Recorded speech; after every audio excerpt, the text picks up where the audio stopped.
Assalamualaikum warahmatullahi wabarakatuh. Yang saya hormati kepada Bapak Nur Irwansyah selaku mata kuliah dosen pengampu membaca, dan saya juga hormati kepada teman-teman saya yang saya cintai dan saya banggakan. Perkenalkan, nama saya Muhammad Rizky dengan NIM 2022215000135. Dan saya di sini ingin membawakan materi tentang membaca pemahaman interpretatif. Pembahasan yang pertama itu ada pengertian membaca interpretatif, yang kedua ada tujuan membaca interpretatif, dan yang ketiga ada aneka tujuan membaca interpretatif. Yang pertama itu ada pengertian membaca interpretatif. Membaca interpretatif adalah kegiatan membaca yang bertujuan agar para siswa mampu menginterpretasi atau menafsirkan maksud pengarang. Apakah pengarang itu fakta atau fiksi, sifat-sifat tokoh, reaksi emosional, gaya bahasa, dan bahasa kias, serta dampak-dampak cerita. Dalam membaca interpretatif, kita juga membahas tentang perbedaan antara fakta dan fiksi. Perbedaan utama antara fiksi dan non-fiksi adalah menciptakan kembali apa-apa yang telah terjadi secara aktual, sedangkan narasi fiksi itu bersifat realistis, yang artinya apa-apa yang dapat terjadi tetapi belum tentu terjadi. Dalam membaca interpretatif terdapat dua aspek reaksi emosional, yaitu emosional yang pembaca pada aneka tipe karya sastra, dan reaksi emosional terhadap para tokoh di dalam karya sastra tersebut. Pada dasarnya, membaca interpretatif bertujuan agar para siswa mampu menginterpretasikan atau menafsirkan maksud pengarang. Apakah karangan itu fakta atau fiksi, sifat-sifat tokoh, reaksi emosional, gaya bahasa, dan bahasa kias, serta dampak-dampak cerita tersebut terhadap pembacanya. Tarigan tahun 1982, halaman 50. Yang kedua itu ada tujuan pembaca interpretatif. Membaca interpretatif bertujuan agar para siswa mampu menginterpretasikan atau menafsirkan maksud pengarang. Dalam hal ini, seseorang pengarang menulis sesuatu adalah tidak lain bertujuan untuk dibaca orang lain. Maksud yang disampaikan oleh pengarang tidaklah selalu tersurat di dalam teks, tetapi bisa saja maksudnya disampaikan secara tersirat. Jadi, seorang pembaca harus mampu menafsirkan sendiri maksud yang ingin disampaikan oleh si pengarang terhadap teks yang ditulisnya. Itu maksud pengarang. Maksud pengarang adalah seorang pengarang menulis sesuatu untuk dibaca orang lain. Sadar atau tidak sadar, sang pengarang sebenarnya mempunyai maksud tertentu dengan karyanya itu. Secara garis besarnya, ragam tulisan dapat berupa deskripsi, narasi, eksposisi, argumentasi, dan persuasi. Pengklarifikasikan ragam tulis dapat pula dilakukan berdasarkan nada atau voice, berupa nada akrab, nada penerang, nada menjelaskan, nada mendebat, nada mengkritik, dan nada kewenangan. Dengan nada-nada itu, pengarang mencerminkan tujuan yang hendak dicapai dengan karya tulisannya itu. Bagian maksud pengarang itu ada 6. Yang pertama ada tulisan bernada akrab. Tulisan yang bernada akrab membuahkan tulisan yang bersifat pribadi. Tulisan pribadi adalah suatu bentuk tulisan yang memberikan sesuatu yang paling menyenangkan dalam perjalanan diri pribadi sang penulis. Hanya catatan atau laporan pribadi yang tertulis sajalah yang dapat merekam secara tepat segala sesuatu yang telah dialami pada masa lalu. Di samping itu, peranan yang paling penting dari tulisan pribadi adalah nilai-nilai terkandung di dalamnya. Bentuk tulisan pribadi yang merupakan buah dari tulisan yang bernada akrab. Tarigan 1982, halaman 37 sampai 60. Yang kedua itu ada tulisan bernada penerangan. Pengalaman adalah guru yang baik, atau hidup adalah merupakan ungkapan yang sering kita dengar dari orang-orang tua. Kalau kita merekam pengalaman kita dalam bentuk tulisan, pada hakikatnya kita mencoba menangkap keberadaan pengalaman itu. Atau dengan kata lain, kita merekam cara melihatnya, mendengarnya, merasakannya, menciumnya. Tulisan seperti itu biasanya bernada penerangan, bersifat informatif dan membuahkan tulisan yang bersifat deskriptif, bersifat memberikan sesuatu, berarti melukiskan. Karya tulis yang bersifat memberikan itu bertujuan mengajak para pembacanya bersama-sama menikmati, merasakan, memahami, dan sebaik-baiknya objek, adegan pribadi atau suasana hati yang pernah dialami oleh sang penulis. Deskripsi atau pemerian bermaksud menjelaskan, penerangan, dan menarik minat pembaca. Tarigan tahun 1982 halaman 53. Yang ketiga itu ada tulisan bernada penjelasan.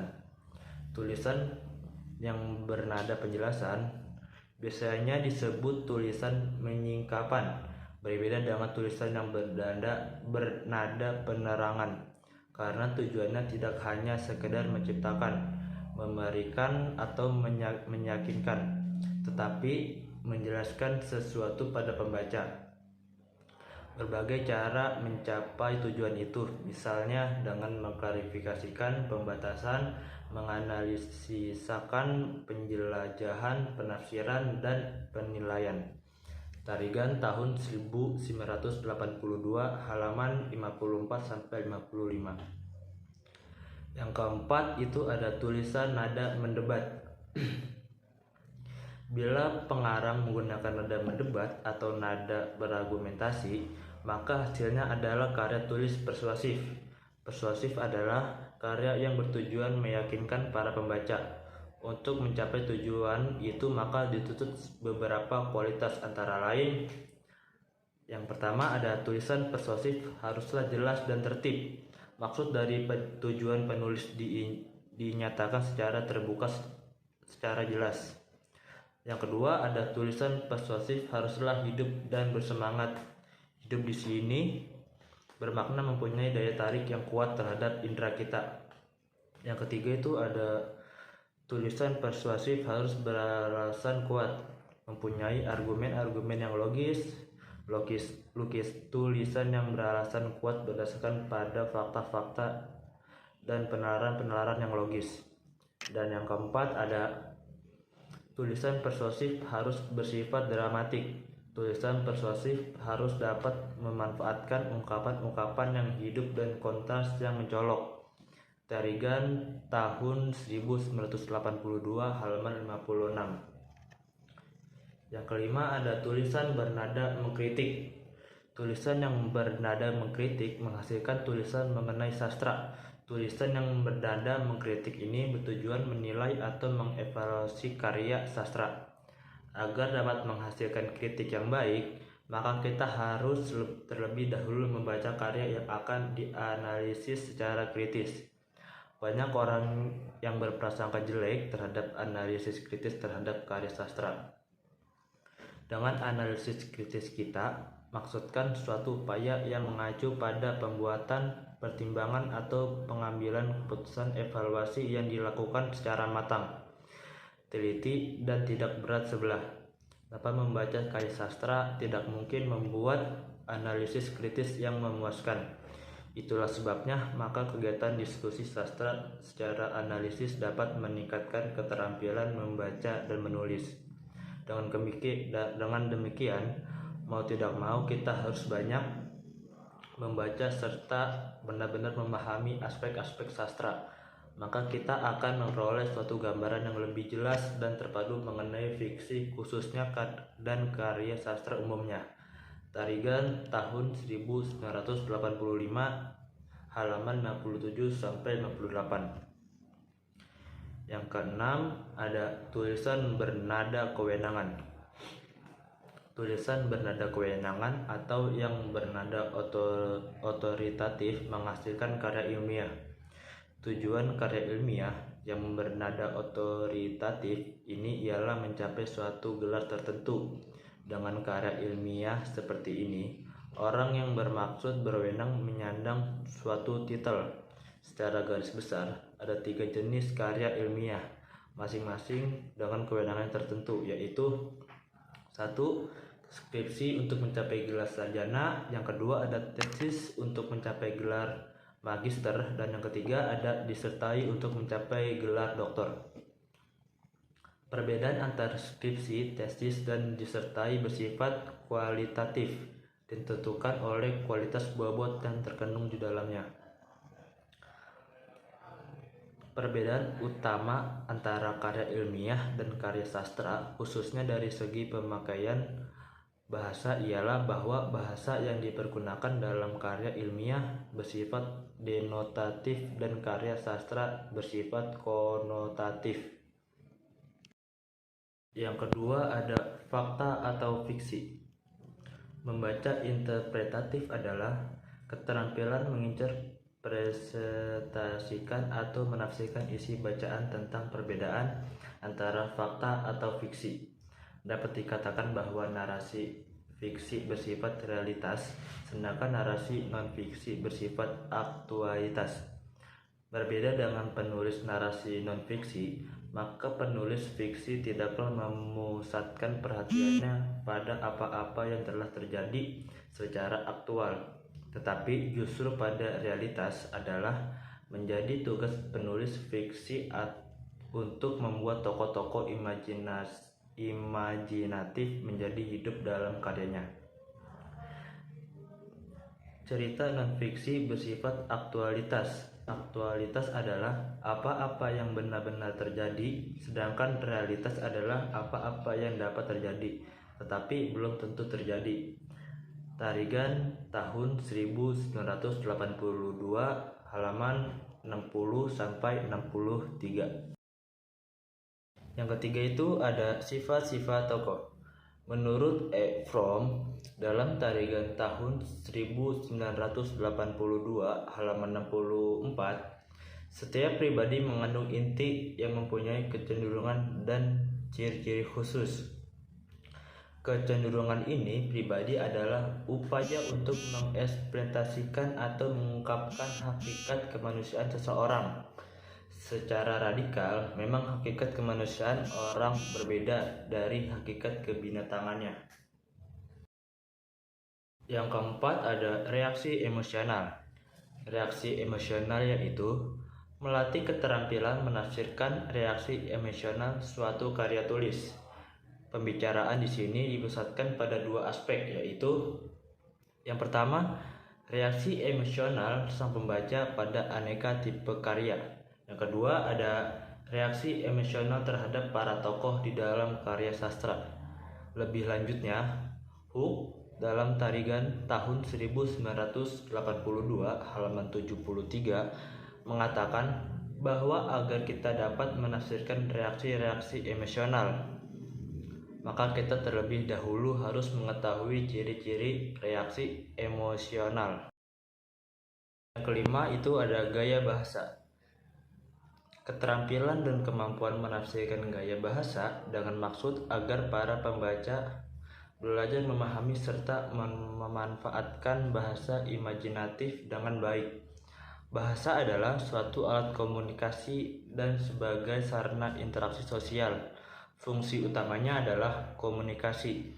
Korelasi psikologi sesuatu bahasa adalah kompetensi atau kemampuan komunikasi, kemampuan melaksanakan interaksi sosial dengan bantuan bahasa.